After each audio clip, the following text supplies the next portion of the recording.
നിങ്ങളുടെ favourite shows ഇനി ഒരിക്കലും മിസ്സാവില്ല. ഇപ്പോൾ C5 കാണും നിങ്ങളുടെ ഫേവറേറ്റ് ഷോ തികച്ചും സൗജന്യമായി. എനിക്ക് എന്റെ അമ്മ മാത്രമേ ഉണ്ടായിരുന്നുള്ളൂ സാറേ.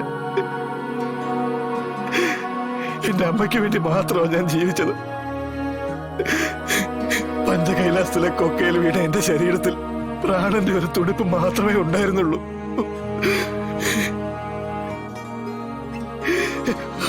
ആ തുടിപ്പിൽ നിന്ന് ജീവിതത്തിലേക്ക് ഞാൻ പിടിച്ചു കയറിയത് എന്റെ അമ്മയെ വിചാരിച്ച് മാത്രമാ.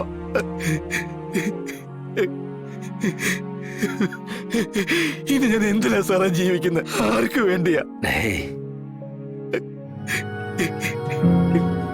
ആശ്വസിപ്പിക്കാൻ കഴിയും ദുഃഖമല്ല നിന്റെ എന്ന് എനിക്കറിയാം മോനെ.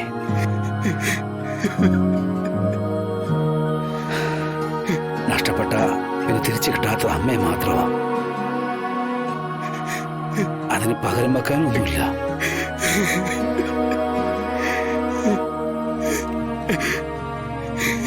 എല്ലാം ഒരു ദിവസം മരിക്കും. അമ്മയെന്ന് പറയുന്നത് ഒരു തുടർച്ചയാ. മരിച്ചു കഴിഞ്ഞാലും മക്കളിലൂടെ അവർ ജീവിക്കും.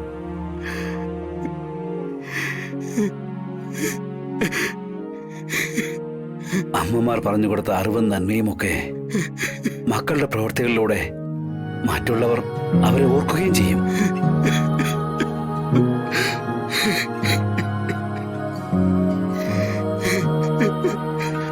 മക്കളുടെ നല്ല ജീവിതം കണ്ട് അമ്മമാരുടെ ആത്മാക്കൾ സന്തോഷിക്കുകയും ചെയ്യും.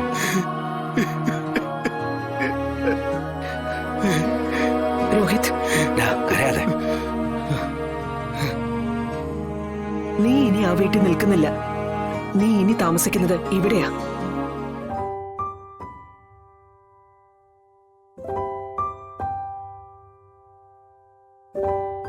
സത്യമേ, അത് ഡ്രൈവറായിട്ടല്ല, ഞങ്ങളുടെ മകനായിട്ട്. വിഷ്ണുവിന്റെയും പ്രീതിയുടെയും സഹോദരനായിട്ട്.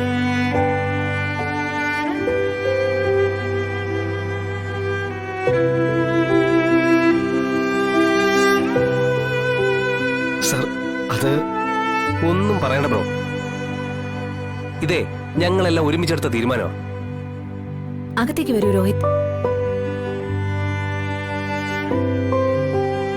അതെ, ഫ്രീ ആയിട്ട് ഒരു അച്ഛനെയും അമ്മയും ഇത്രയും സഹോദരങ്ങളെയൊക്കെ കിട്ടുന്നല്ലേ. ഒന്ന് അനുസരിക്കും മാഷേ.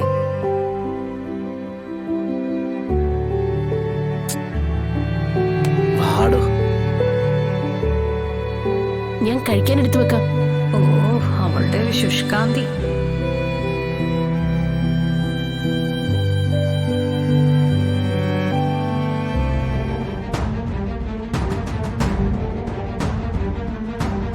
എന്റെ കഴുത്തിൽ ഒരു താലി ഉണ്ടായിരുന്നു. സീമന്തരേഖയിൽ സിന്ദൂരവും. അത് രണ്ടും ഇല്ലാതാക്കിയത് അവളാ. നിന്റെ അമ്മ തീർന്നടാ. അടുത്തത് നീയാ. എന്റെ അമ്മ പോയടി. എനിക്കിനി മുന്നും പിന്നും നോക്കാനില്ല.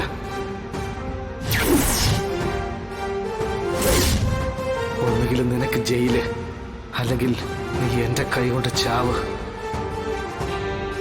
കാണാവടാ. ഡൗൺലോഡ് ചെയ്യൂ C5 ആപ്പ്. കാണൂ എല്ലാ എപ്പിസോഡുകളും സൗജന്യമായി.